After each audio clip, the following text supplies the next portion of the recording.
Capítulo 1 de la interpretación de los sueños. Estamos revisando la bibliografía científica sobre los problemas del sueño. Habíamos pasado ya por el apartado el primer apartado, el apartado A, la relación del sueño con la vida de vigilia, y estamos por iniciar el apartado número B, que se llama el material del sueño o la memoria en el sueño. Dice Freud: todo el material que compone el contenido del sueño procede de algún modo de lo vivenciado y por tanto es reproducido, recordado en el sueño.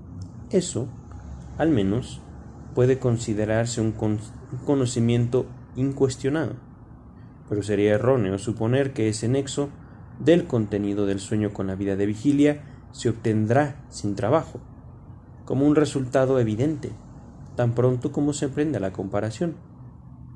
Más bien, se lo debe buscar con atención y en muchísimos casos sabe ocultarse por largo tiempo. El fundamento de ello se encuentra en una serie de peculiaridades que exhibe la capacidad de recuerdo en el sueño. Peculiaridades que, si bien observadas por todos, se sustrajeron hasta ahora de cualquier explicación. Vale la pena, pues, estudiarlas con detalle. En primer lugar, puede ocurrir que en el contenido del sueño emerja un material que después en la vigilia no reconozcamos como perteneciente a nuestro saber y a nuestra vivencia. Recordamos bien que soñamos eso, pero no haberlo vivenciado.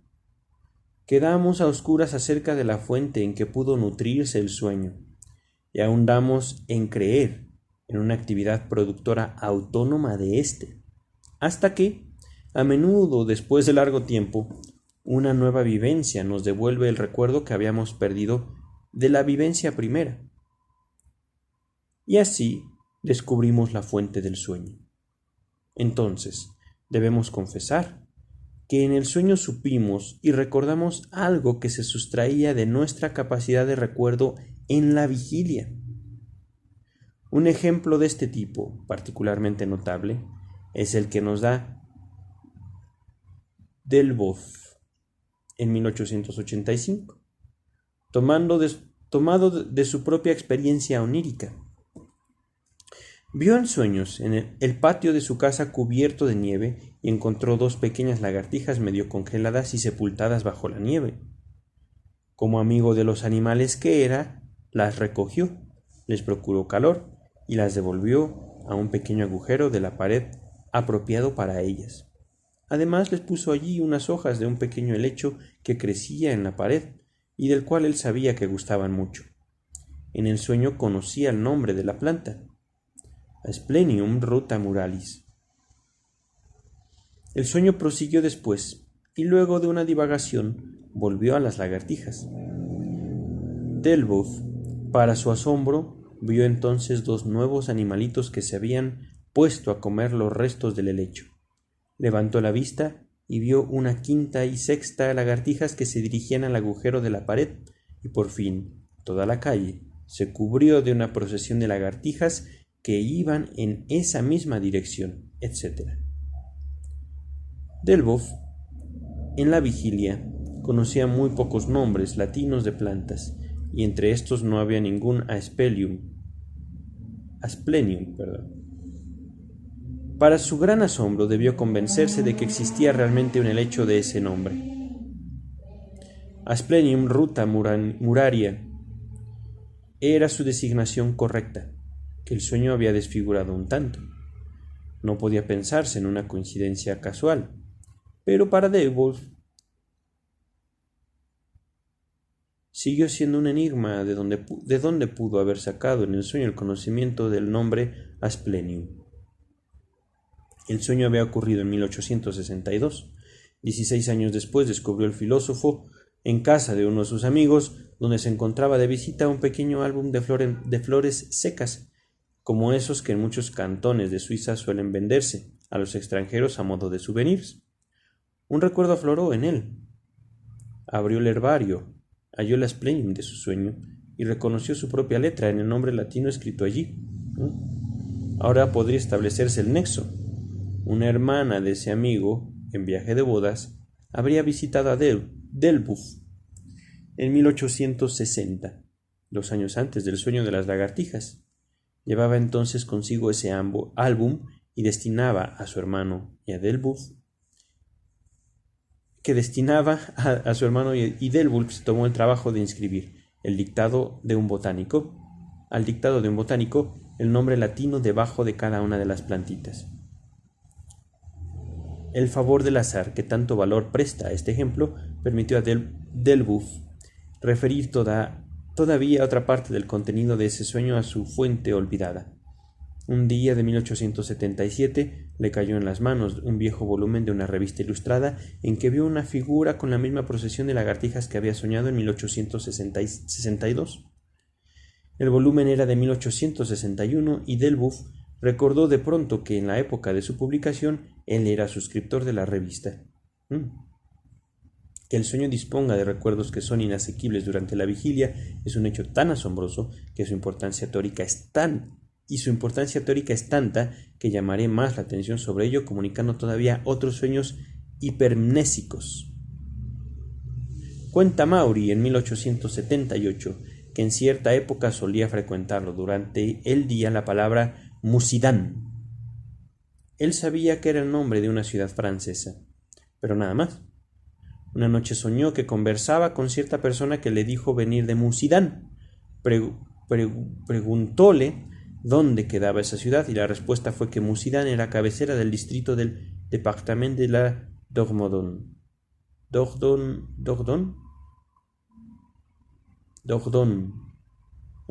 Département de la Dordogne. Ya despierto, Maury no dio crédito alguno a la información contenida en el sueño, pero el atlas geográfico le mostró que era totalmente correcta. En este caso se reafirma el mayor saber del sueño, pero la fuente olvidada de ese saber no se descubrió. Hessen relata en 1855 un sueño de tipo enteramente semejante, ocurrido mucho tiempo atrás. Viene una cita de Hessen. A esta clase pertenece, entre otros, el sueño de Escaligero, el Viejo, citado por Jennings en 1784. Escaligero escribía una poesía en honor de los hombres famosos de Verona, y se le apareció en sueños un hombre que dijo llamarse Brugnolus, quejándose de que no se le olvidase. Aunque Escaligero no recordaba haber oído hablar de él, le dedicó unos versos, y después su hijo se enteró en Verona de que antiguamente un tal Brugnolus había sido famoso allí como crítico. Se cierra la cita de Hensen. Un sueño hipermnésico que se singulariza por el hecho de que en el sueño que sobrevino inmediatamente después se produjo la identificación del recuerdo primero no reconocido es el que relata el marqués Hervey de Saint-Denis en 1867. Dice: soñé cierta vez con una joven mujer de dorados cabellos. La vi en plática con mi hermana mientras le mostraba un bordado. En el sueño me pareció muy conocida y aún creí haberla visto repetidas veces. Ya despierto, ese rostro seguía vívido frente a mí, pero no pude reconocerlo en absoluto. Volví a dormirme y la imagen onírica se repitió, pero en este nuevo sueño dirigí la palabra a la blonda dama y le pregunté si no había tenido ya el placer de conocerla en alguna parte. Sin duda, respondió. ¿Recuerde usted la playa de Pornic? Al punto me desperté y pude recordar con toda seguridad las circunstancias asociadas con ese rostro encantador que había visto en el sueño. Se cierra la cita. El mismo autor nos informa que un músico conocido de él oyó una vez en sueños cierta melodía que le pareció totalmente novedosa. Solo muchos años más tarde la encontró impresa en una vieja recopilación de piezas musicales que no recordaba haber tenido nunca antes en sus manos. En una publicación a la que por desgracia no tengo acceso, Proceedings of the Society of Psychical Research. Psychical.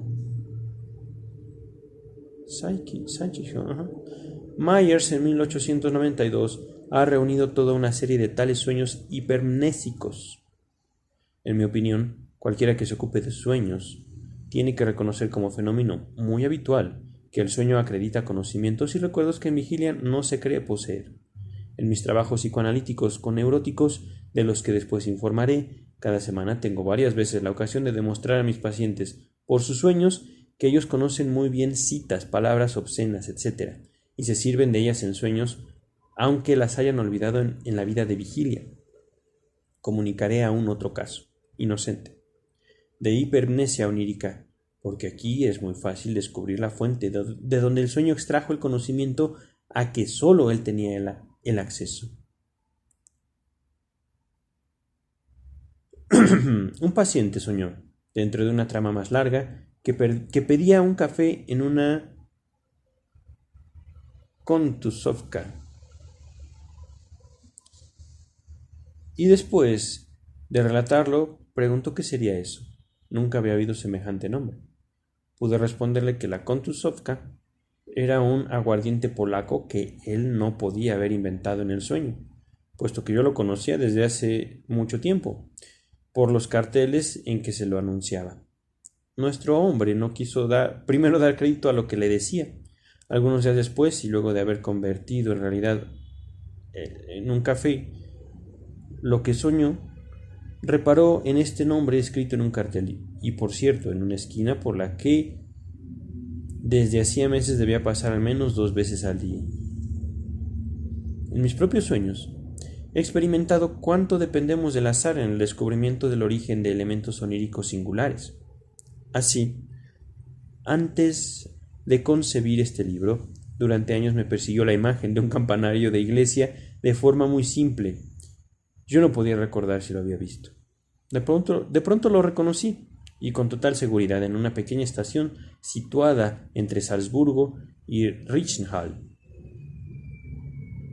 Ajá. Esto ocurrió entre 1895 y 1900. Y yo había recorrido por primera vez ese tramo en 1886. Años después, cuando ya me ocupaba intensamente del estudio de los sueños, la imagen de cierto extraño local que con frecuencia se retiraba en mis sueños llegó a resultarme molesta. Veía en una precisa relación espacial con mi persona. Hacia mi izquierda, un espacio oscuro en el que se distinguían varias figuras grotescas de piedra.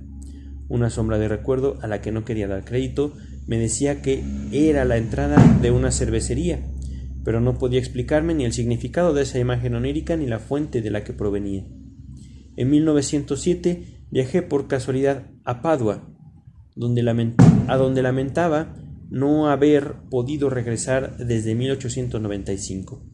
Mi primera visita a esa bella ciudad universitaria me había dejado insatisfecho, pues no pude admirar los frescos de Giotto en la Madonna de la Arena. En mitad del camino que conducía hasta allí me dijeron que ese día la capilla estaba cerrada. En mi segunda visita, 12 años después, quise resarcirme. Lo primero entonces fue buscar el camino que me llevase hasta la Madonna de la Arena. En esa calle, a mano izquierda, en la dirección en que yo avanzaba y probablemente en el lugar en el que en 1895 hube de volver sobre mis pasos, descubrí el local que tantas veces había visto en sueños, con las figuras de piedra que allí se encontraban. Era en realidad la entrada de un restaurante. La vida infantil es una de las fuentes de donde el sueño recibe para su producción un material que, en parte, no es recordado ni utilizado en la actividad del pensamiento de la vigilia. Me limitaré a citar algunos de los autores que han observado y destacado esto.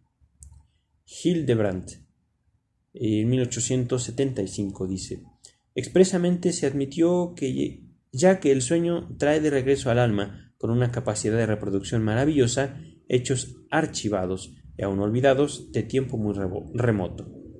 Strompel, en 1877, dice: esto se refuerza todavía más cuando se repara en que el sueño, de tiempo en tiempo, atravesando los más espesos y profundos sedimentos que épocas posteriores han ido depositando sobre las primeras vivencias de la juventud, Rescata las imágenes de lugares, de cosas y de personas singulares totalmente incólumes y con su frescura originaria.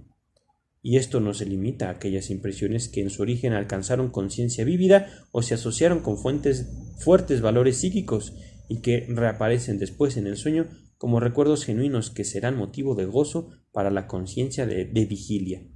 Por el contrario, la profundidad de la memoria onírica recoge también imágenes de personas, de cosas y de lugares, así como vivencias de los tiempos más antiguos que se acompañaron de conciencia débil o poseyeron escaso valor psíquico, o que habían perdido una u otro desde mucho tiempo atrás. Y por eso aparecen tanto en el sueño cuanto después, en la vigilia, como algo por entero ajeno y desconocido, hasta que se descubre su lejano origen. Ahí finaliza la cita de Strompel. Viene otra cita, se llama el autor Volkelt, en 1875. Es particularmente notable la preferencia con que ingresan en el sueño recuerdos de la niñez y la juventud. El sueño nos recuerda incansablemente aquello en que desde hace mucho no pensamos y ha perdido toda importancia para nosotros. Ahí se termina la cita de Volkelt.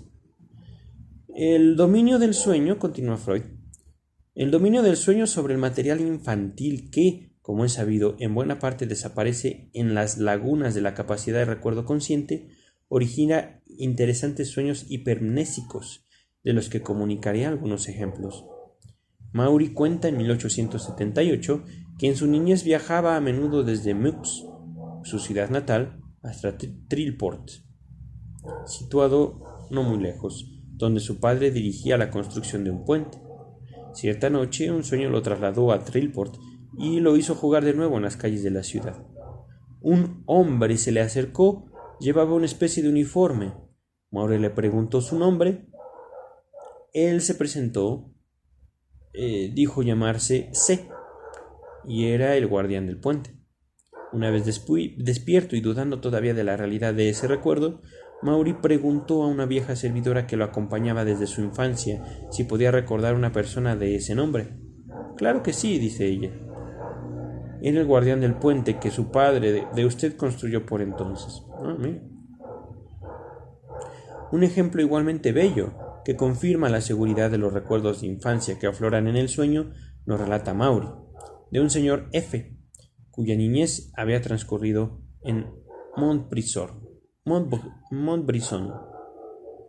Este hombre decidió, 25 años después de su alejamiento de allí, volver a visitar su lugar de nacimiento y a viejos amigos de la familia que desde entonces no había visto. La noche anterior a su partida soñó que estaba en viaje, y llegando a Montbrison encontró a un señor cuyo rostro le resultaba desconocido. Le dijo que era el señor T, amigo de su padre. El soñante sabía que de niño había conocido a un señor de ese nombre, pero en la vigilia no recordaba nada de su apariencia.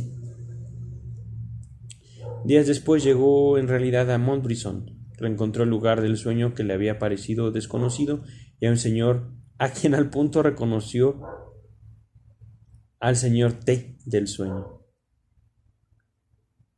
La persona real solo estaba más vieja de lo que el sueño la mostró.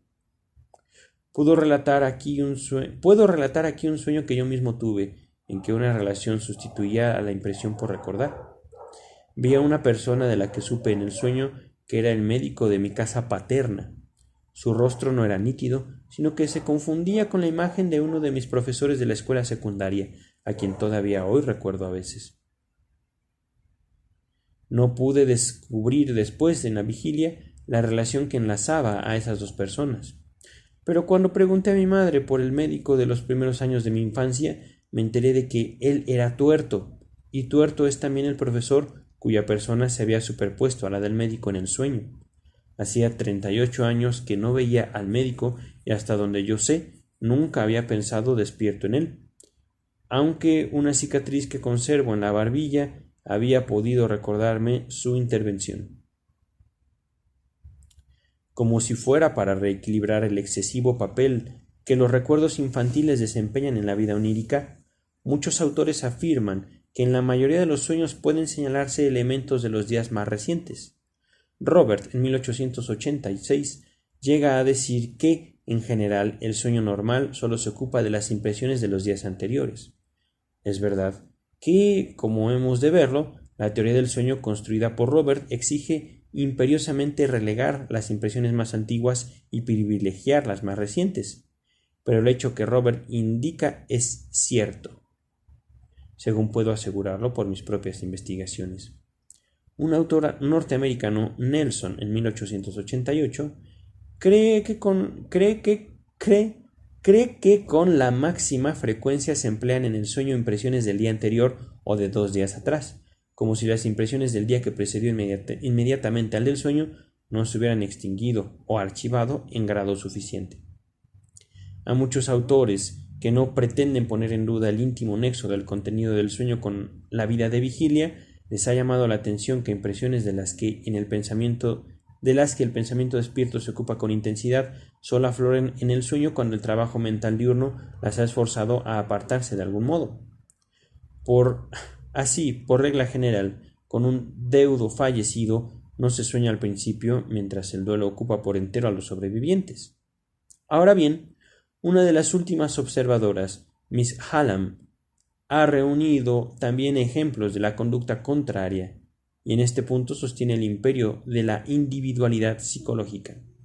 Hallam y Weed, 1896. La tercera peculiaridad de la memoria en el sueño, la más extraordinaria e incomprensible, se muestra en la selección del material reproducido. No se atribuye valor solamente, como en la vigilia, a lo más significativo, sino también a lo más indiferente, a lo más insignificante del recuerdo. Dejo aquí la palabra de los autores que han expresado con mayor vigor su asombro. Hildebrandt dice en 1875: He ahí lo extraordinario. El sueño, por regla general, no toma sus elementos de los acontecimientos mayores y más graves, ni de los intereses más poderosos y urgentes del día anterior, sino de cosas accesorias, por así decir, de los jirones ínfimos de lo que acaba de vivirse o del pasado que ahora regresa. La muerte desgarradora de un familiar, bajo cuya impresión nos dormimos, queda borrada de nuestra memoria hasta que, en el instante en que nos despertamos, vuelve a ella con violencia perturbadora. En cambio, la verruga que tiene en la frente un amigo al que encontramos y en quien ya no pensamos más después de esa fugaz visión, es así que desempeña un papel en nuestro sueño. Se cierra la cita de Hildebrandt.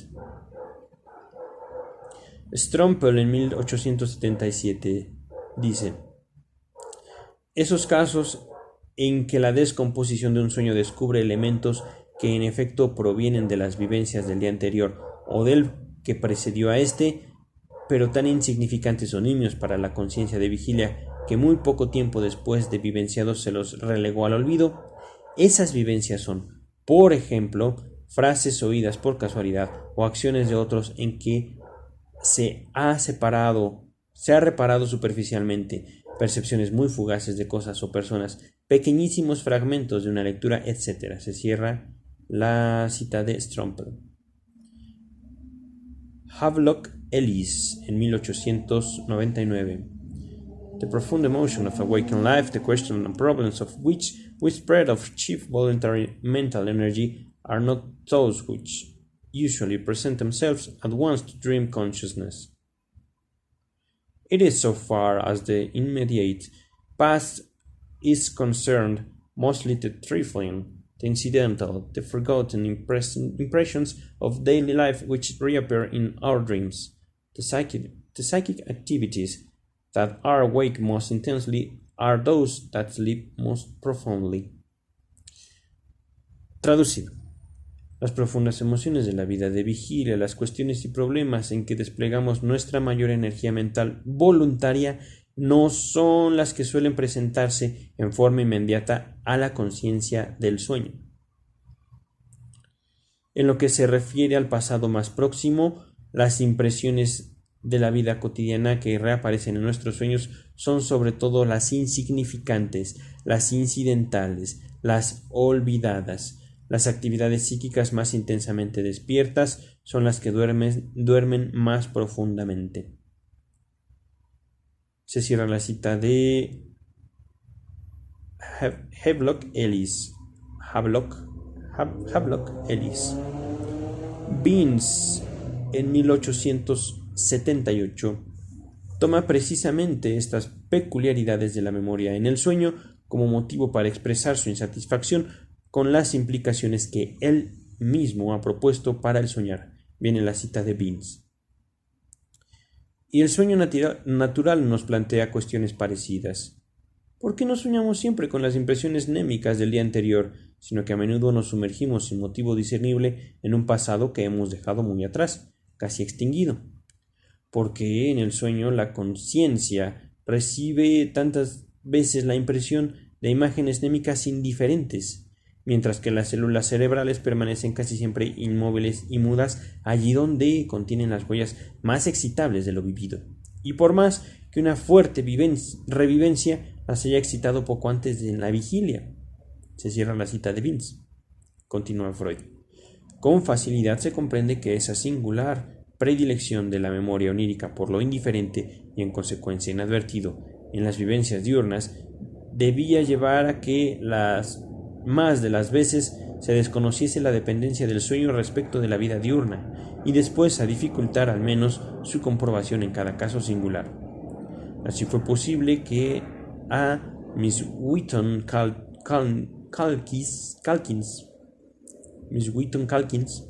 en 1893, en la elaboración estadística de sus sueños y los de sus colaboradores, le restase un 11% del total en que no se discernía relación alguna con la vida diurna.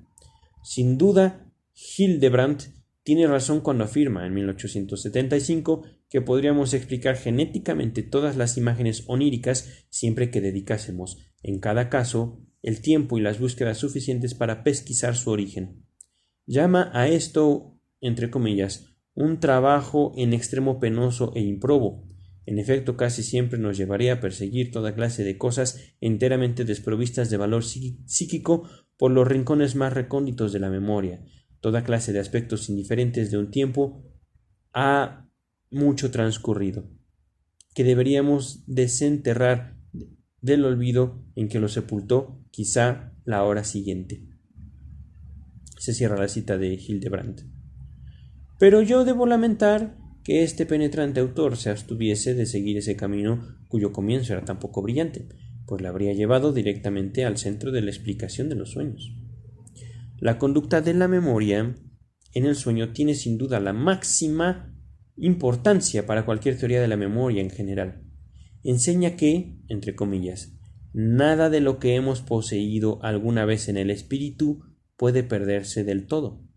La cita es de Scholz, en 1887.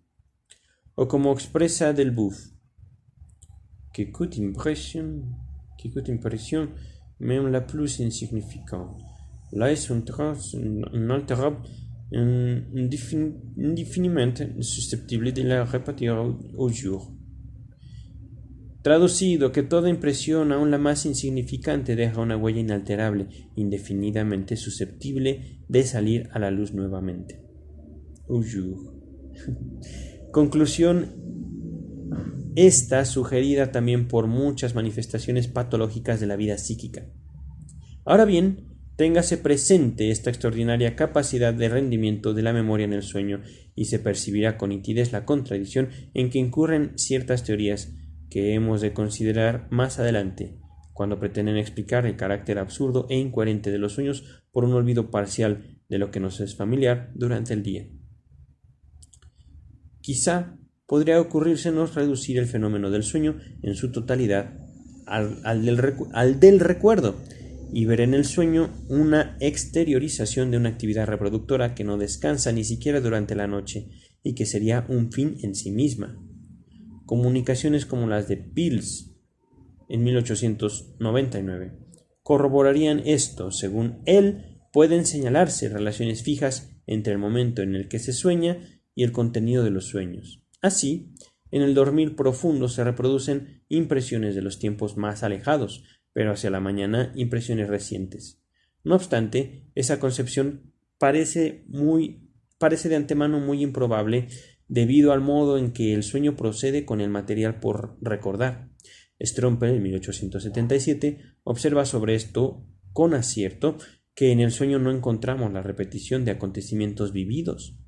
Es verdad que suele hacer un amago de repetición, pero el eslabón siguiente falta, emerge alterado o en su lugar aparece algo enteramente ajeno.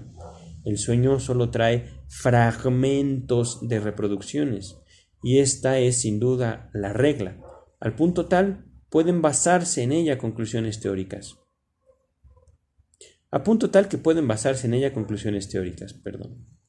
No obstante, hay excepciones en que un sueño repite un acontecimiento vivido de manera tan completa que podría hacerlo nuestro recuerdo de vigilia. Delboeuf, en 1885, cuenta el caso de uno de sus colegas de universidad, que revivió en sueños con todos los detalles un peligroso viaje en que solo por milagro escapó de una desgracia. Miss Calkins relata dos sueños que tuvieron por contenido la reproducción exacta de una vivencia del día anterior, y yo mismo tendré más adelante ocasión de comunicar un ejemplo que ha llegado a mi conocimiento del regreso inmodificado de una vivencia infantil en el sueño. Se terminó ¿cómo se llama? Se terminó la parte de la memoria en el sueño.